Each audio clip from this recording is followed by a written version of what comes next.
Warning. This video is for educational and informational purposes only. I do not under any circumstances endorse or condone the breaking of any laws in my or any other jurisdiction.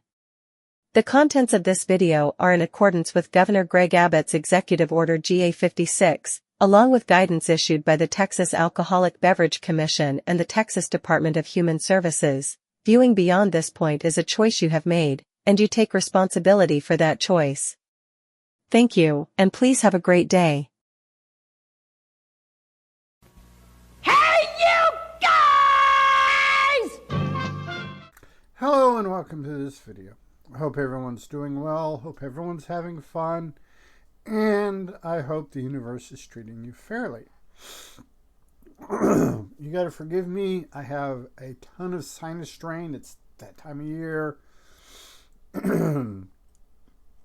So I will be clearing my throat fairly regularly. I hope this doesn't offset you.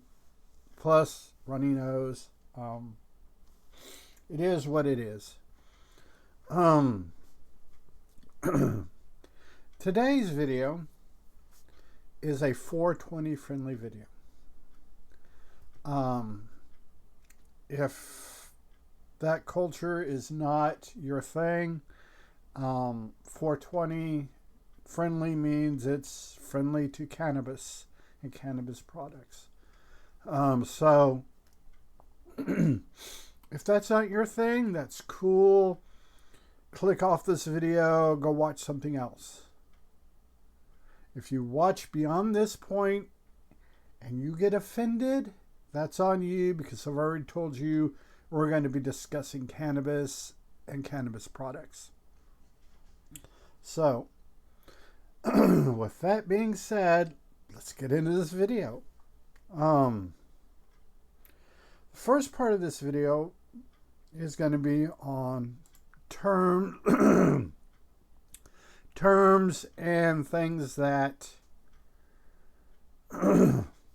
I may use, words and stuff I may use in these videos that it would be completely stupid of me to assume you already know what the reference is or what the definition is, but at the same time, because I'm doing the video and I'm trying to keep it within a certain amount of time, I may not have time, or I may just be remiss and forget to qualify it for the viewers. So we're going to go over some of them. Hopefully when I do further videos in the future that I do take the time, but sometimes I get watching my timer at the bottom of my screen on how long I've been recording, and I got to hurry through. I got to hurry through parts. So this is to kind of help with that. I'm also going to discuss a couple other things that there's really not enough meat on those bones to make a full video. I also got to let you know that it is colder than a witch's tit in a brass bra with huge nipples. And it is, so my floor heater is going to be going on and off throughout the video. And that's about it. So let's jump into this thing now. Like I said at the beginning, this is a 420 friendly video. 420 is the it is a generic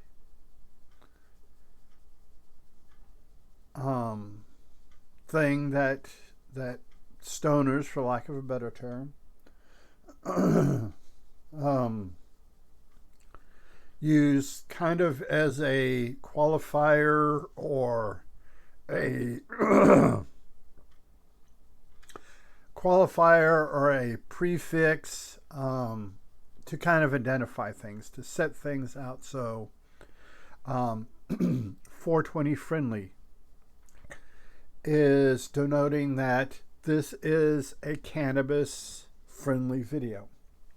420 culture, the people within the culture of cannabis, whether it be a bud handler at a dispensary, or a person that uses, or a person that just grows. You have people within the culture that don't actually consume it.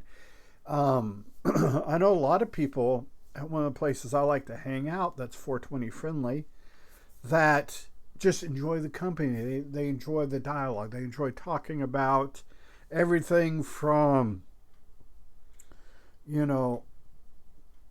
Friedrich Nietzsche to the latest, greatest Star Wars thing, or whatever's on, streaming, and looping it back around to the works of Mozart or Beethoven. But they don't personally imbibe of the cannabis products. They're just there to hang out. They are part of the community, even though they don't participate in the consumption. Like I said, it's a 420 friendly, 420 community, 420 culture. It lets people know that, okay, this particular building is friendly to cannabis users.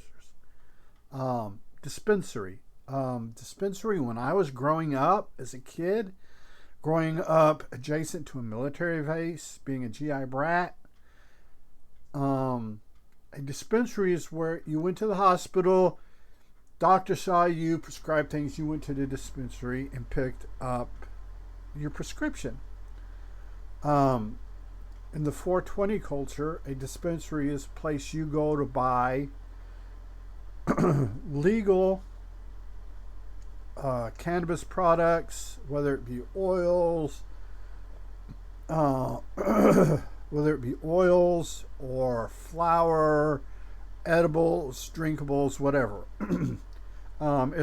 You'll also see it referred to as a dispo.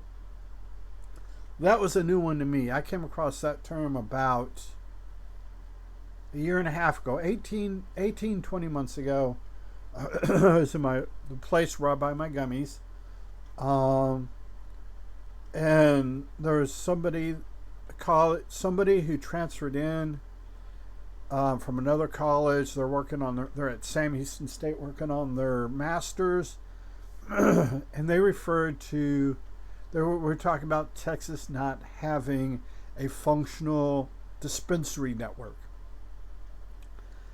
And the person was from Colorado, where they do have in place a fairly good dispensary network.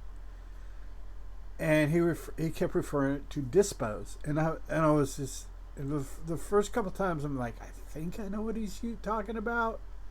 But when you hear dispo, it's a dispensary. Now, a plug is a fairly new term. It may not be a new term. It's new to me.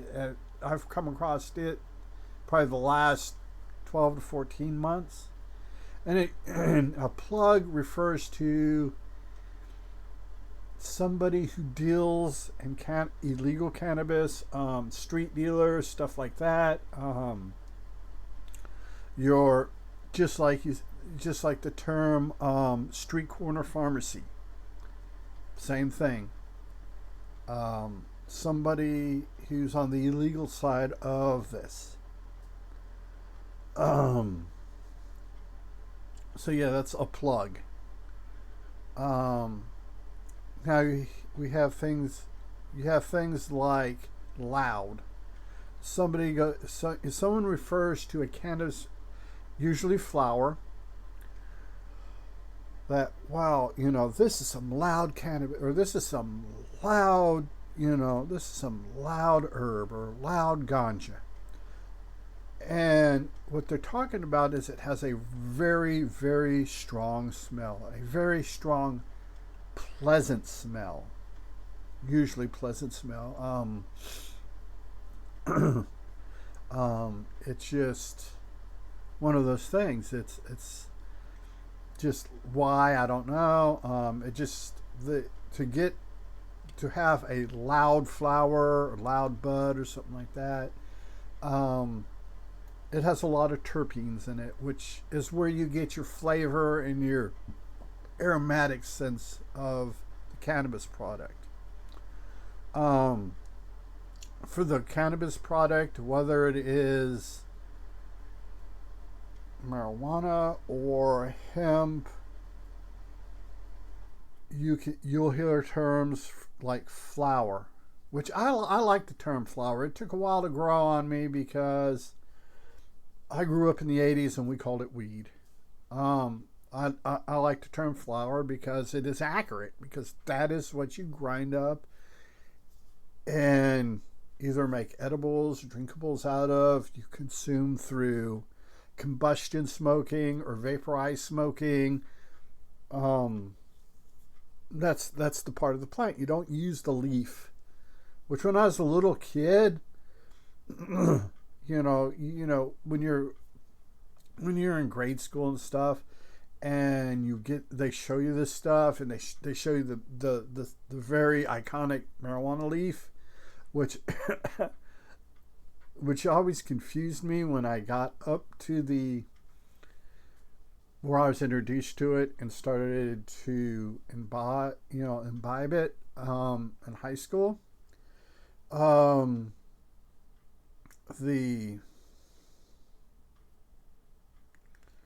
It's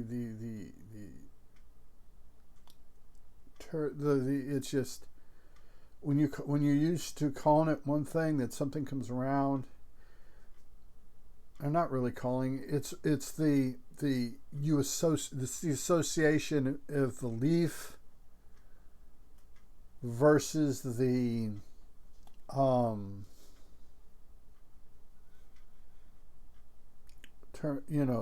the actual part of the plant that you use. The leaf is, I guess it's because it has 5 fingers on it like the human hand. I don't know, but the leaf is a symbol, but it's the flower that you consume. It's also you hear it as the herb, ganja, pot, a tree, bud. I've heard people refer to it as magic broccoli. There's probably more terms out there for the flower itself than I could possibly go over in a 100-hour video. So, other slangs, dank and chronic. Chronic is sometimes called cron, which is usually high quality cannabis. We'll get into later in this video why that's a fallacy, but those are terms I may use in these videos, and they're terms that you may hear people talk. Bud is also a term used for the flower. Dab is a concentrated oil made from the flower. Usually credible, legitimate dabs, they use an alcohol distillation, so you don't get all the fun chemicals like butane and propane and mercury and asbestos, all those fun chemicals. They use an alcohol distillation to draw out the oils. They evaporate the alcohol out, and you get this gooey thing, this gooey mass of THC, CBD, and all your little fun oils. A lot of people, especially the younger people, prefer dabs or the flower because you can take a gram or less like quarter gram, half gram, consume it, and get the equivalent of, 5 or 6 grams of flour. It's just really concentrated. Other slangs for dabs, you got glass, shatter, butter, peanut butter, depending on its color. So yeah, it's glass, sheets, all kinds of slangs for that. When I refer to it in the videos, I will probably use the term dab mostly or mainly. Fatty. Fatty is just a joint with a whole bunch of cannabis in it. A joint or a J is about a cigarette-sized joint. A blunt is usually cannabis that's wrapped in a cigar leaf, or they take a cheap cigar, split it, clean out the tobacco, put in the cannabis, reseal it, usually with a little bit of spit, and smoke it. A spliff is where they take and they mix like pipe tobacco or cigarette tobacco in with the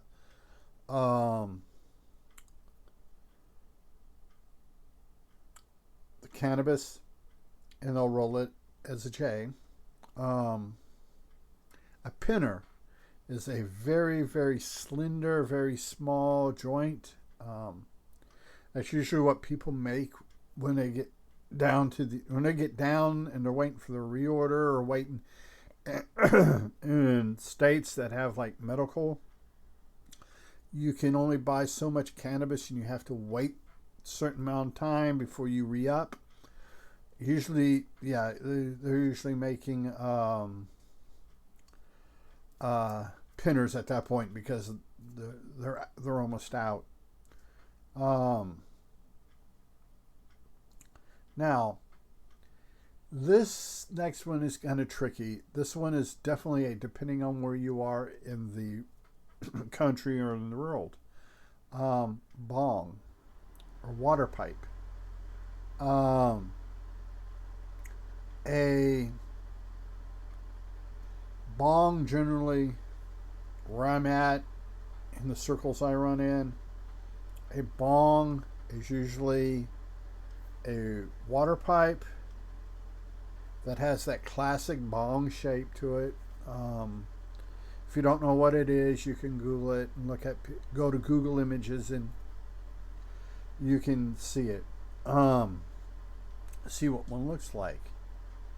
Your generic bong. But you also got water pipes. There's another term used for it. Then now in this day and age you have percolators and bubblers, which are basically bongs with a percolation aspect or a bubbler aspect. Generally a percolator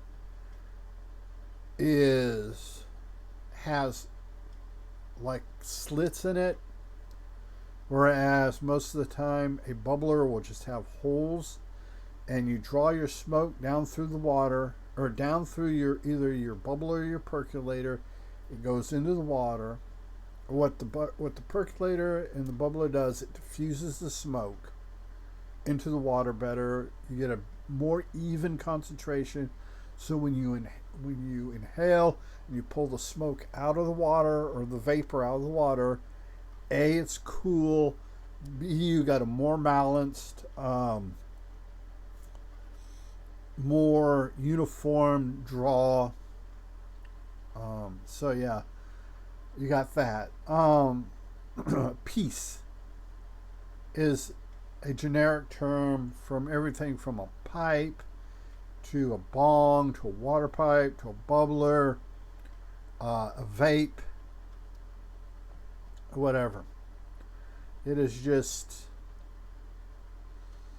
one of those things. It's just a term. used generically. You know, if you're talking to someone, hey, what kind of pieces you sell? Also, another slang is glass. It's usually a spoon pipe are usually all glass, or bongs are glass. Anything that is used to consume cannabis flower that is made from all glass.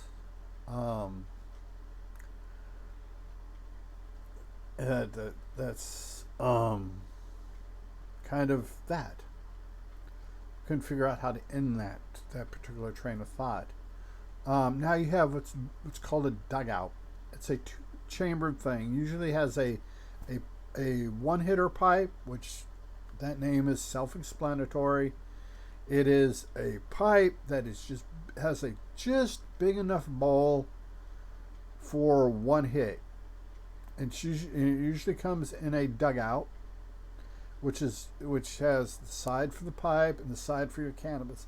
And it usually holds about a gram. A dugout usually will hold about a gram of, maybe a little less, a little more, depending on how big or how concealable it is. The one that I used to use years and years ago held about a gram. I still have it. I don't use it very much anymore because for me, hemp flower, when you burn it, tastes like gasoline smells. So that's the reason why I tend to vape the consumable cannabis in Texas. J, joint, same thing. Now, terms like to smoke, light up, light one, chiefing, toking, are all just describing different ways of smoking cannabis flower. Whether you're using a cart, a dry herb vape, combustion smoking, it's just, those are just generic terms for that.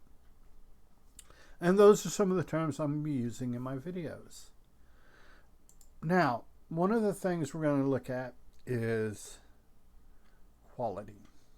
A lot of people chase the numbers. Don't do that. They see something, they go, "Oh, this has to be good. It's 30% THC or 30% THCA or whatever." Not necessarily. A whole bunch of THC by itself is not fun. It does bad things to the brain.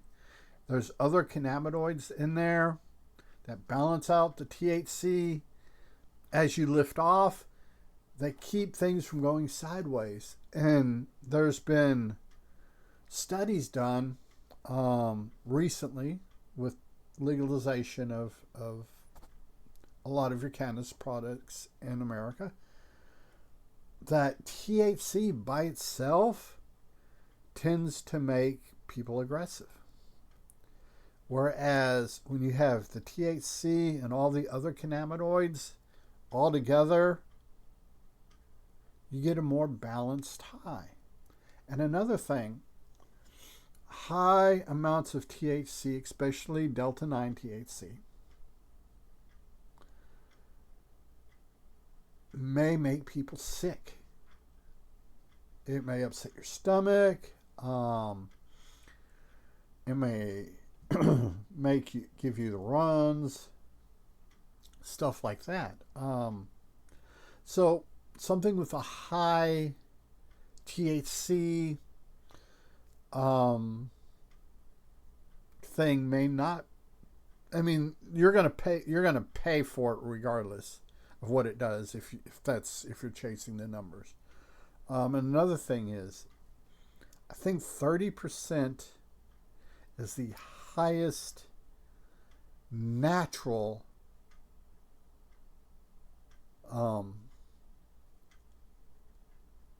concentrate of delta 9 THC. If you see something that's like 45% or 40% or 35%, that is because it's been sprayed. It's been adulterated with usually synthetic THCA or synthetic THC delta 8, and it's just been massacred with this synthetic stuff. So most naturally occurring THC, and if you're buying flower, is going to be around 20 to 28%. Like I said, the higher concentration THC may upset your stomach. It may cause vomiting. It may cause diarrhea. There's a whole slew of things. You have to know what your body can tolerate. Like I said, don't chase the numbers. When you find strains that you like, regardless of what the numbers are, whether it's bottom shelf, mid shelf, or top shelf, or whatever, it doesn't matter. If that particular strain agrees with you, your body chemistry, that is your top shelf. Somebody else may call it mids, which is a lower grade, which is mid shelf level, or they may call it, growing up in high school, we called it dirt weed because that's what we could afford as high schoolers. And you had, I believe in the mid to late 90s, they used the term swag.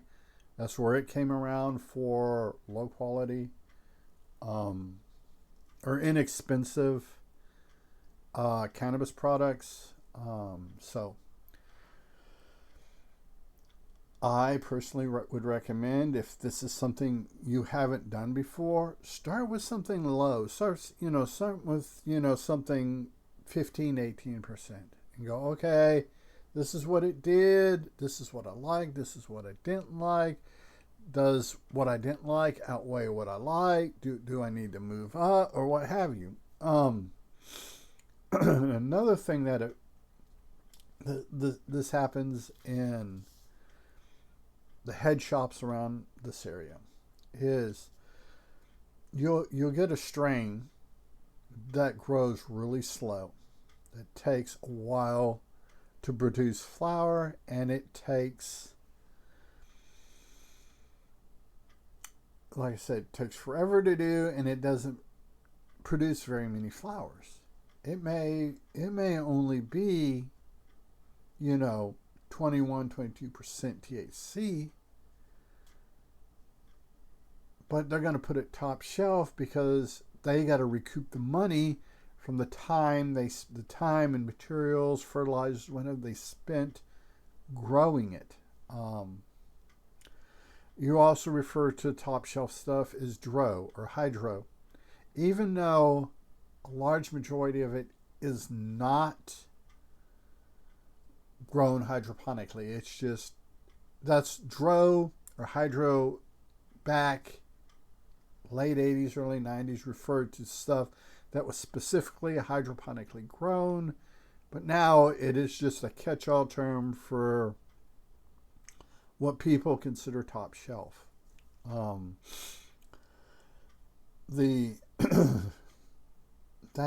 That's not necessarily, because something is top shelf or something is expensive doesn't necessarily mean it's going to be good for you. It may not be. You have to find out what works with your body chemistry. No two human beings have the exact same body chemistry. We're not going to have the same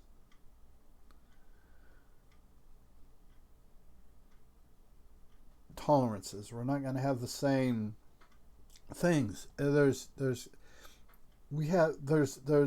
a generic ground floor for human beings, but there are permutations with when you get above that ground floor. You know, we have blood, we have lungs, heart, you know, our body produces different chemicals in different amounts. The mad chemistry experiment that goes on between our ears is different in every human being. Our brain chemistry is just, even from different stages in life, your brain chemistry changes. It's everything between your ears, that gray mass between your ears, is a chemistry experiment in progress. I also saw a meme that I thought was hilarious. It says, if you think about it, all you are is a brain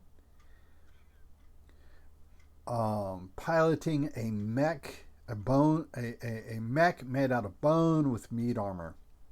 I just saw that and it just tickled my fancy, and I was waiting for a place where I could repeat it. It was great. Like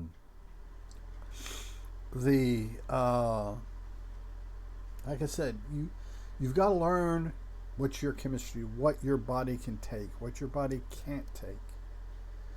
And if you've never done this before, find somebody that you trust that has, and that is willing to help you, objectively help you. That's going to put your considerations, your needs, as somebody who's new to it, as a priority. Because the people running the dispo or the head shop or whatever, they're doing it to make money. This is a capitalist thing. They're there to make money. If you come in and you spend $500 on flour, they don't care. They don't care if it's, the top shelf stuff or the bottom shelf stuff. You spend $500, they're happy. So they're going to sell you whatever it takes to get you to spend money. That's the reason why you need somebody that has been doing it a while, somebody's experienced, to go in with you and go, no, you've never done this before. So what we're going to do is we're going to start with this here and this here. We're going to buy a small amount because you may not like doing this. And when you first do it, and a lot of people, this happens to a lot of people. The first time they try it, things go sideways because they have absolutely no idea what to expect. And it's like I said, they have no idea what to expect. They're by themselves. They let the guy at the head shop or whatever talk them to buying $500 worth of this top shelf stuff. They go home, they ingest it, things go sideways, they freak out because they don't know. They don't know what to expect, and when it hits them, they don't have anything to correct any mental panic or anything like that. That's the reason why first probably 5, 6, 10 times you get high, if you've never done it before, have somebody there that, like I said, who you trust implicitly, because your mind, while you're high, you may think you're good, think you're capable of making rational, intelligent decisions, but you're probably not. They take that are going to, okay, we're going to get you this, we're going to start low and slow, we're going to roll this little pinner for you just simply because you've never done this before, and we don't want to override your senses, the way it affects you. And if things start to go sideways, they're there to go, hey, look, you're going to be all right. It's just the drugs. You don't know what's going on, but once you get through this, it may work out for the best. It may not. It may, who knows. And as it slowly, as you get used to it, you're okay, you find your footing, then you can start more exploration. That's another thing. I try not to, and I'm pretty much successful with it, is not to get high by yourself, regardless if it's marijuana, LSD, psilocybin, whatever, alcohol, whatever. Don't get intoxicated by yourself. Always have a voice of reason. That's so you don't do something stupid, like try to operate a chainsaw or drive or anything like that. You need that person there, and you've got to train your mindset too. And you got to do this sober, so it kicks in automatically when you get intoxicated. Is I'm going to do this substance. I'm going to put this chemical into my body. Once I start doing that, anything that has more moving parts than a rock, I'm not fucking with. So yeah, that's about it for this video. Just things to think about, to ponder, let bounce around your brain. I will probably be doing a few more of these videos. I don't know how many. It's not going to be a long ongoing thing. So I guess, and the reason why I am doing them is because right now, especially across America, there's so much misinformation on both sides of the cannabis fence. People that are anti-cannabis are putting a lot of disinformation out there. A lot of people that are pro-cannabis are putting a whole bunch of misinformation out there in the world. Things like it cures cancer. It doesn't. It cures glaucoma. It doesn't. It just softens the effects. It helps slow the progression down. It is a painkiller. It's not. When you're high, you don't feel any pain because you're high. But it doesn't cure arthritis. It doesn't cure testicular cancer. It doesn't cure anything. It does a lot of minor things like inflammation. It relaxes your eyes. It stimulates your appetite. Stuff like that. Arthritis. My joints are shot because of 25 years as a correctional officer. Do I hurt? Yes. But by smoking just before I go to bed, when I sleep and relax, I don't get the amount of inflammation through my joints. So when I get up the next morning, I'm not stiff. And now that we're in wintertime, I'm a little bit stiff. I'm going to be honest. In the wintertime, when it's cold, I do get I'm a little bit stiff. My joints are a little bit creaky and achy when I get up. But it's bearable. It is. I can get up, start moving around. Once I get up, start moving around, a lot of it goes away. And I'm not eating ibuprofen like M&Ms. So yeah, like I said, you've got misinformation on both sides of the fence. You got the hippy dippy misinformation bullshit, and you've got the anti-cannabis bullshit too. You've got bullshit on both sides. So with that, I'm going to go ahead, because this is damn near a 42-minute long video as it is. So I'm going to go ahead and let you guys go. And until next time, be a good human. Be good to other humans. Peace. Hey, it's 10 p.m. Do you know where your children are?